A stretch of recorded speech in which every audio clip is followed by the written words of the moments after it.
Bonjour, dans l'Académie de Nice, ils sont plus de 21 000 lycéens à avoir confié leur avenir universitaire à un logiciel, Parcoursup, en espérant ou en redoutant une des 3 réponses possibles, oui, non ou en attente. La nouvelle plateforme d'orientation devait résoudre les bugs de l'ancienne, qui avait laissé sur le carreau des milliers d'étudiants en septembre dernier. Alors, est-ce que ça se passe mieux? Où en est-on dans l'Académie? Et quels sont les vrais critères de sélection? Parcoursup, une équation à 21 000 inconnus, c'est la question qu'on va poser aujourd'hui à nos invités. J'accueille d'abord Nathalie Fettenant. Bonjour, vous êtes chef du service académique d'information et d'orientation. Vous êtes Madame Parcoursup au sein de l'Académie de Nice. À vos côtés, Valérie Gomez-Bassac, députée du Var, La République En Marche, membre de la commission éducation au Parlement et maître de conférences à l'université. Vous êtes toutes deux convaincus que la rentrée universitaire se passera mieux en septembre prochain que l'année dernière. Ce n'est pas l'avis des 2 autres invités qui nous rejoignent. Marc Bailly-Beucher, bonjour. Bonjour. Vous êtes enseignant-chercheur à l'université de Nice. Enzo Llorens, bonjour. Vous êtes lycéen, porte-parole de l'Union nationale des lycéens. Tous 2 membres du collectif Softafac 06 et tous les 2 opposés à Parcoursup. Alors d'abord, peut-être parole au premier concerné. Enzo Llorens, vous êtes élève à Calmette, au lycée Calmette à Nice. Vous demandiez, je crois, une place en fac d'histoire. En licence d'histoire, tout à fait. Qui est donc une filière normalement non sélective. Comment ça s'est passé pour vous? Bon, pour mon cas personnel, ça s'est relativement bien passé par rapport à d'autres personnes, d'autres élèves, d'autres lycéens pour qui ils sont toujours en attente. Et vous avez eu un oui tout de suite? Pour ma part, je n'ai pas eu un oui tout de suite. J'ai dû attendre, faire des choix, opter pour de la stratégie, chose qui est anormale pour un lycéen, c'est-à-dire jouer une carte stratégique pour rentrer dans une licence qui est ouverte normalement à tous dès l'obtention du bac. Chose qui, voilà, pour moi, ça s'est bien passé relativement. J'ai attendu une semaine avant de pouvoir être accepté. Bon, maintenant, on verra un petit peu comment ça se fera pour l'année prochaine, et puis voilà. Nathalie Fettenant, ça veut dire qu'il peut y avoir quand même des lycéens en attente, y compris dans des filières non sélectives, où normalement tout le monde est censé pouvoir avoir une place? Alors la question de l'attente, oui, des élèves peuvent être des candidats peuvent être en attente puisqu'ils avaient à formuler un certain nombre de vœux et qu'à la différence justement d'APB, l'ensemble des candidatures ont été examinées et pour ces candidatures-là, des propositions ont été faites. Donc c'est moins la question de la stratégie justement que de laisser le choix au fur et à mesure que les propositions émergent de pouvoir donner une réponse, c'est-à-dire j'accepte ou je renonce, ce qui n'était pas le cas dans la procédure antérieure, puisque dès lors qu'on avait une proposition sur un vœu qui était, on va dire, bien classé, par exemple, vous aviez fait 5 vœux, vous aviez une proposition sur le 3e, et bien vous perdiez le 4 et le 5e. Donc là, jusqu'au moment où c'est nécessaire, où on fait la proposition, eh bien l'avantage, c'est que là, vous pouvez effectivement faire un choix. Et le délai, le délai est justement lié au fait que ça donne la possibilité de réfléchir.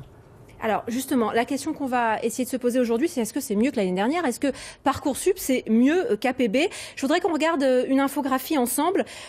160 000 lycéens étaient sans affectation en juin 2017, après la première phase d'admission. Cette année, le 29 mai 2018, 311 452 lycéens se retrouvent sans affectation. Nathalie Fettenant, comment c'est possible d'avoir autant de lycéens, c'est le paradoxe, sans affectation, tout en entendant le discours officiel de « ça se passe mieux que l'année dernière ». Alors, nous ne sommes pas sur une procédure d'affectation. Actuellement, toutes les candidatures qui ont été formulées ont reçu une réponse, que ce soit une réponse, alors selon le type de formation, puisqu'il faut distinguer ce qui relève des formations sélectives de celles qui ne le sont pas. Mais on peut avoir des propositions, oui, effectivement, ou ici, dans certains cas, qu'on s'est assorti d'un accompagnement, justement parce qu'à l'étude de la candidature, on pense qu'il y a besoin d'un soutien, d'une aide, d'un accompagnement spécifique. Et puis, concernant les filières sélectives, la possibilité éventuellement, effectivement, d'avoir un non, parce qu'on est sur un autre type de sélection. Dans la mesure où on est sur la formation sélective. S'il y a plus de lycéens en attente, c'est parce que les vœux ne sont pas hiérarchisés. Absolument. Comme ils l'étaient l'année dernière. Tout à fait, c'est ce qui explique le délai d'attente. Marc Bailly-Beucher, par rapport à l'an passé, il n'y a plus de tirage au sort. C'est quand même une bonne nouvelle pour vous? En fait, non, pas franchement, parce que pour avoir vu comment fonctionnent les commissions en interne, je n'ai pas participé directement, mais j'ai plusieurs collègues qui ont été présidents de commission ou membres de commission. Le problème du tirage au sort, c'est qu'effectivement, ça a l'air complètement aléatoire. Et le problème qu'on a ici, c'est que le tri qui est fait des étudiants devient très vite complètement aléatoire. J'ai plusieurs collègues dans des commissions en sciences de la vie qui m'ont dit que pour arriver à trier les 1500 candidatures, ils ont dû rajouter des matières, rajouter des coefficients. et qu'au final, ils rajoutaient tellement de choses que ça n'avait même plus de sens et qu'ils ont même dû départager les ex-aequo de manière complètement aléatoire puisqu'il n'y avait plus de façon de le faire. Donc, en fait, on a encore du tirage au sort. C'est juste qu'il est habilement déguisé de manière algorithmique, mais au fond, on a quand même un tirage au sort pour le gros cœur des étudiants. Disons, si on enlève les extrêmes qui sont tout en haut, qui monopolisent toutes les places actuellement, qui ont oui à plusieurs réponses, tous les autres sont plus ou moins tirés au sort. En plus, les critères utilisés pour trier les étudiants sont extrêmement opaques, sont variables d'une université à l'autre, d'une formation à l'autre. Et donc, il y a un énorme problème de visibilité pour les étudiants qui, je comprends tout à fait, ne comprennent pas pourquoi ils ont été bien classés ou mal classés dans une filière, sachant que les collègues qui faisaient ce tri ne comprenaient pas les classements qu'ils obtenaient en sortie. Donc, je suis honnêtement pas sûr que ce soit mieux qu'un tirage au sort qui concernait quelques milliers d'étudiants. C'est du tirage au sort dissimulé, cette nouvelle plateforme ? Non, pas du tout. La volonté que nous avons eue, c'est justement de laisser le jeune choisir son orientation et non plus justement subir une sélection. C'est-à-dire qu'en fait, c'est lui qui devient acteur de son futur et qui va donc donner plusieurs possibilités et ensuite valider ces possibilités-là. Mais une fois qu'il a demandé, vous êtes maître de conférence à l'université de Toulon-Var, comment on sélectionne, comment on fait le choix entre un élève qui a 16 de moyenne et un élève qui a 16 de moyenne ? Ça existe ? Oui, tout à fait, mais je vais quand même vous reprendre parce que justement, il ne s'agit pas d'une sélection, mais d'une orientation, c'est-à-dire que la lettre de motivation est vraiment un des critères importants, c'est-à-dire voir un peu le profil du jeune et vraiment ce qu'il a envie de faire dans son parcours professionnel, voir si la formation qu'il a choisie correspondra à ce futur. Ensuite, il y a évidemment une prise en compte des notes, mais surtout des moyennes dans certaines matières qui sont des matières clés dans le cursus que le jeune veut suivre. Et puis justement, c'est cela qui va permettre de dire oui, si, c'est-à-dire avec une possibilité, si on estime que sur certaines matières, il n'a pas le niveau suffisant ou qu'il a des lacunes, eh bien, il va pouvoir suivre des modules ou des matières ou sur une temporalité différente en fonction de ce qui est mis en place dans les universités ou dans les écoles.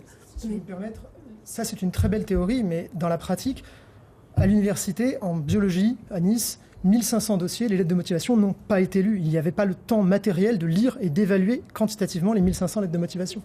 Et pour dire à quel point ça peut dégénérer, le département de psychologie à l'université de Nice, une filière en tension, a refusé d'appliquer les critères Parcoursup en rappelant que le seul diplôme qui donnait entrée à l'université, c'était le baccalauréat. Donc là, ce sont les professeurs qui ont refusé de participer.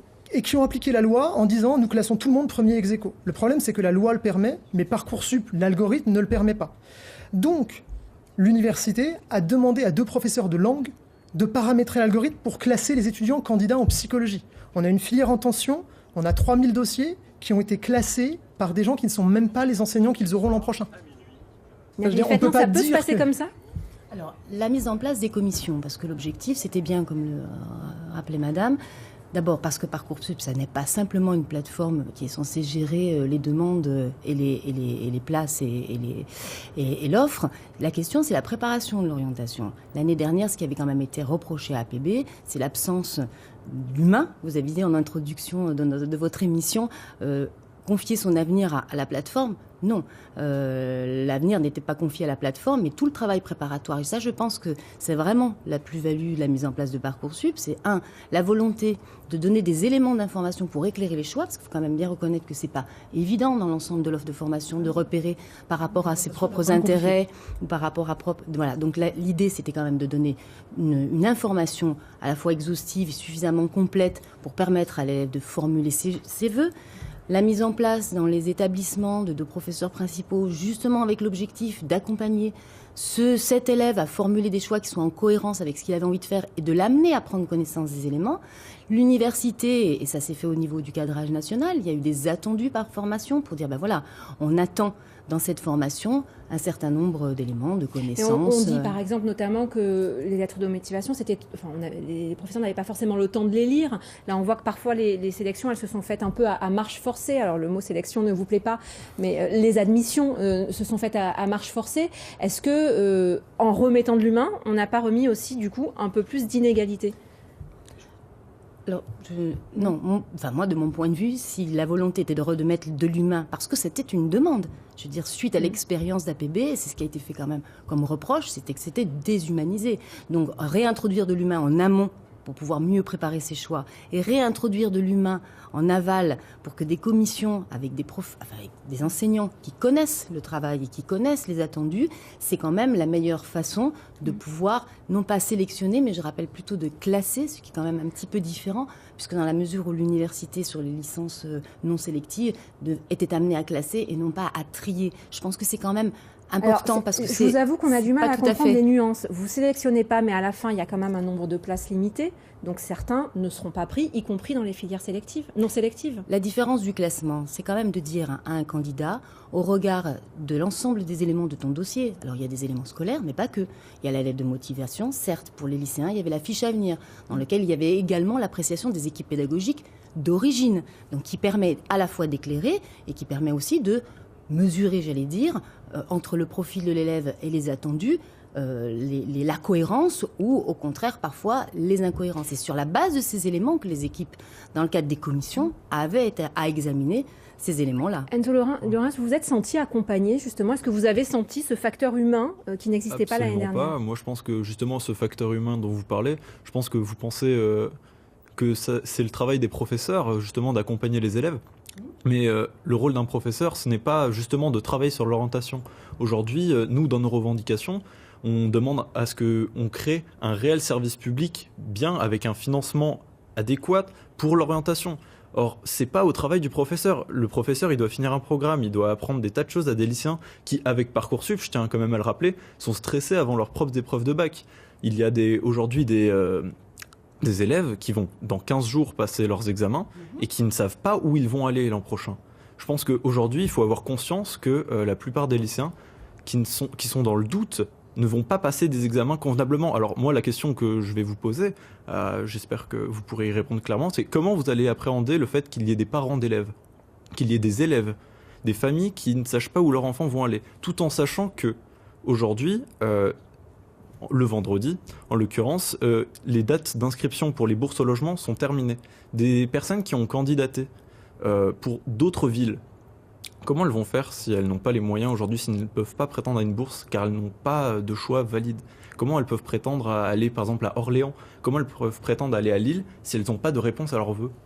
Valérie Gomez-Bassac. Alors oui, je vais tenter de répondre. Alors cette attente, alors je comprends le côté stress, mais qui existait déjà auparavant. C'est-à-dire que c'était vraiment très rare qu'un jeune sache au mois de juin, au mois de juillet, là où il allait aller, parce qu'il attendait également d'autres réponses, d'autres établissements. Là, il est vrai qu'il y a une interdépendance entre les demandes des uns et des autres qui font que les places se libèrent au fur et à mesure. Mais regardez la chance que vous avez également, c'est-à-dire ne le voyez pas que sous l'aspect négatif. La chance, c'est de se dire, bon, si vous aviez vraiment une demande qui vous tenait à cœur, eh bien, vous allez avoir la possibilité, c'est pas une autre personne qui va le décider, c'est que si vous avez la réponse oui, vous allez avoir la possibilité de revenir sur vos premiers choix et de dire ça y est, j'ai eu mon école et je vais pouvoir faire la formation qui me convient. En ce qui concerne la ville où vous allez être affecté ou que vous allez choisir, eh bien il est vrai que ça va se décanter là dans les semaines à venir, mais au début juillet, nous serons à 80% de jeunes qui auront leur réponse définitive. Donc il y aura quand même encore 2 mois pour trouver un logement, etc. Et au niveau des bourses, après, voilà, il va y avoir des solutions qui vont être prises au fur et à mesure, mais ça ne remettra pas en cause les bourses. Voilà, je pense que vous êtes mieux à même pour répondre au niveau du rectorat. Est-ce qu'il n'y a pas un problème de coordination justement des services administratifs? Il y a des étudiants et on a eu des témoignages de parents, notamment inquiets, qui nous disent ma fille est très bonne élève, elle est sur liste d'attente. En revanche, elle a été prise dans une école privée qui a une bonne réputation et qui lui a dit oui tout de suite. Qu'est-ce qu'on fait? Est-ce qu'on prend le risque d'attendre encore ou est-ce qu'on se met tout de suite en recherche d'appartements, etc. Mais on l'envoie dans le privé. Alors ça, c'est un choix qui appartient aux candidats. On a un certain nombre de formations, effectivement, privées, hors contrat, ou d'autres formations qui ne sont pas sur Parcoursup.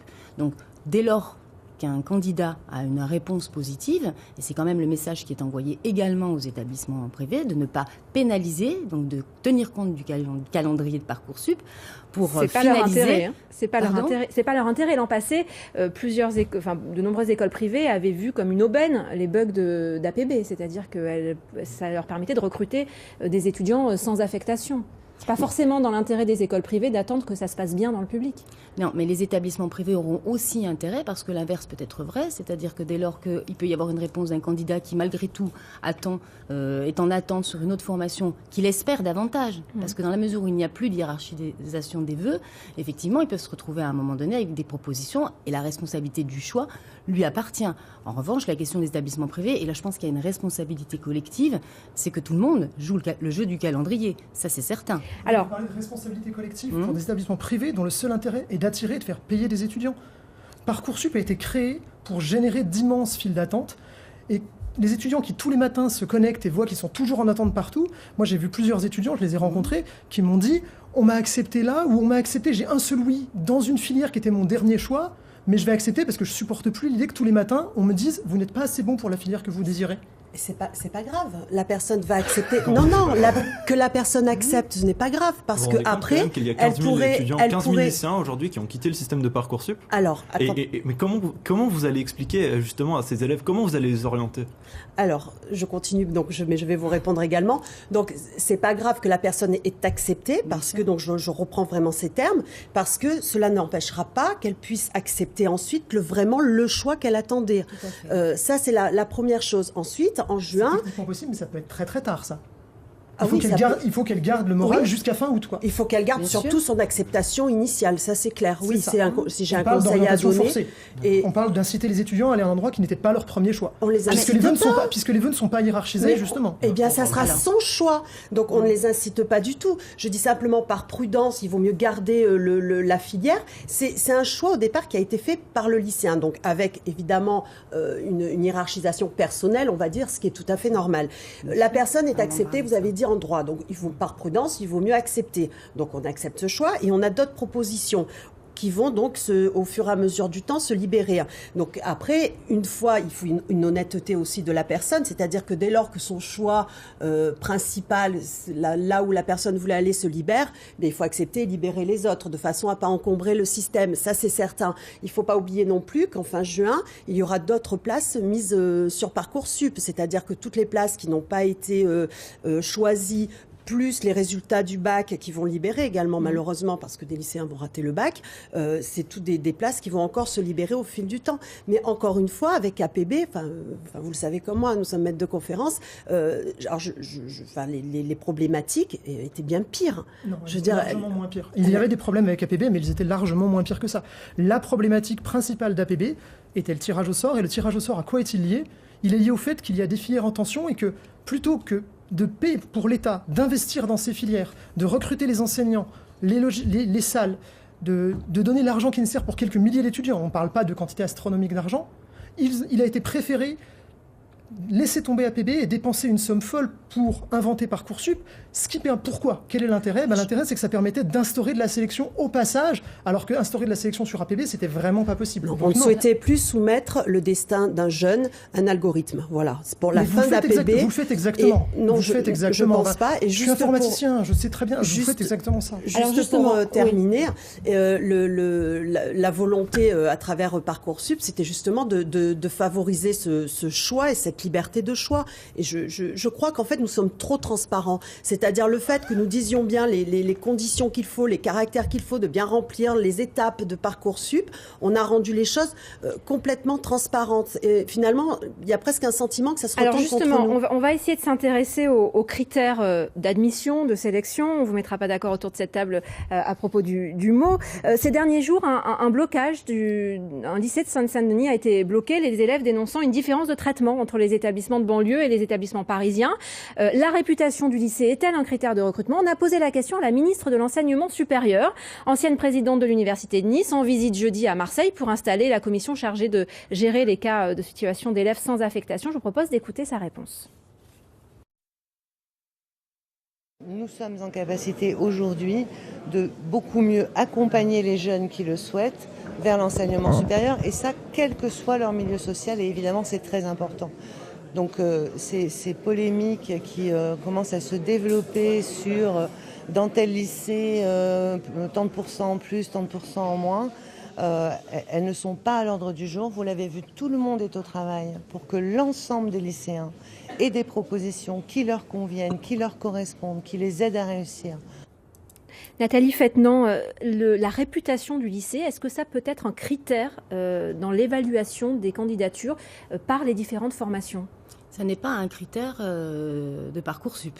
Mais est-ce que vous laissez la possibilité aux directeurs de formation de l'intégrer dans leur sélection ? Alors, comme le disait très justement monsieur tout à l'heure, les commissions sont internes aux établissements et elles ont dû tenir compte d'un certain nombre d'éléments. Éléments d'ailleurs qui devaient être explicitement affichés sur la plateforme puisqu'il y avait les attendus des formations et puis les critères d'examen.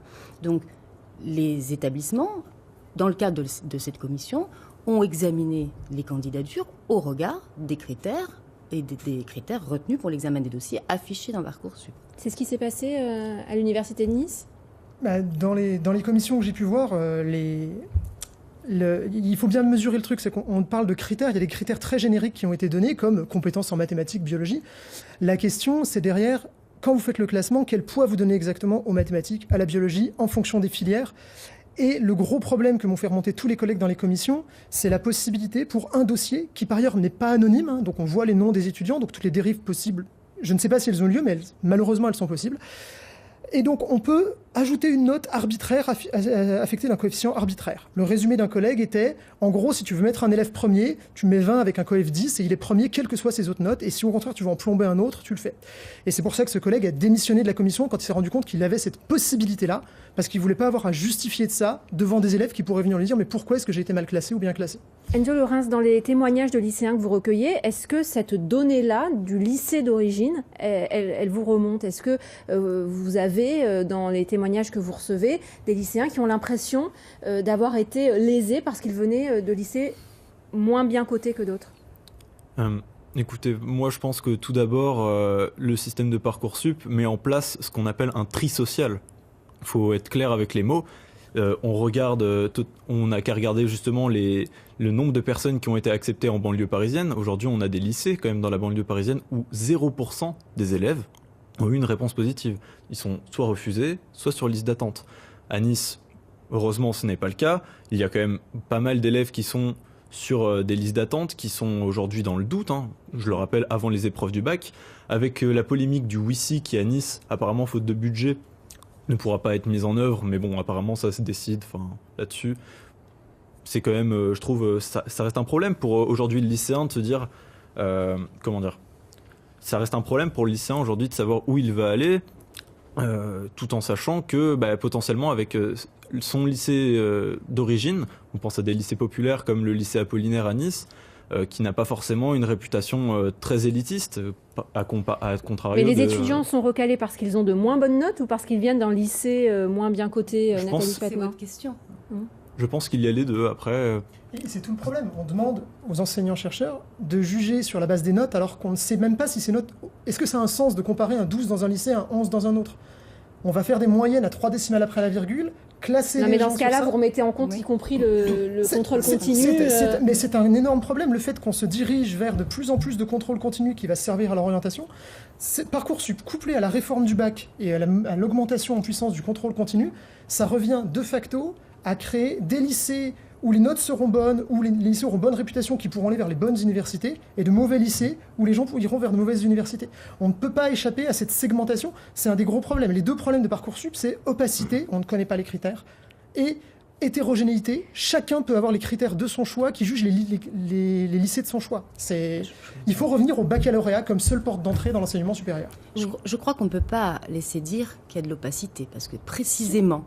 Connaissez-vous les coefficients qui ont été utilisés dans les différentes commissions ? C'est différent ce que vous dites. Vous êtes en train de dire que les équipes, c'est-à-dire les gens qui doivent se mettre d'accord, donc vos collègues et vous-même dans les commissions, non pas, mais en tous les cas, vous avez des collègues, vous participez à une communauté, vous avez donc une forme de responsabilité ou d'engagement vis-à-vis des élèves, des jeunes que vous allez accueillir à l'université.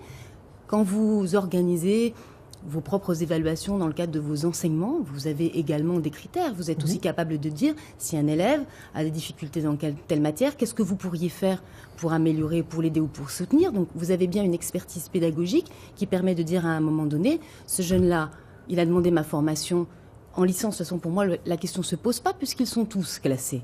En revanche, vous avez raison, pour certains cas, on peut se dire, je ne sais pas, un élève qui a, justement pour aller en informatique, peut-être des résultats dans les notes scientifiques qui pourraient laisser préjuger qu'il aurait besoin d'un accompagnement, et c'est là où le huissier, et là aussi je voudrais quand même préciser que des moyens ont été attribués aux universités qui ont fait des propositions.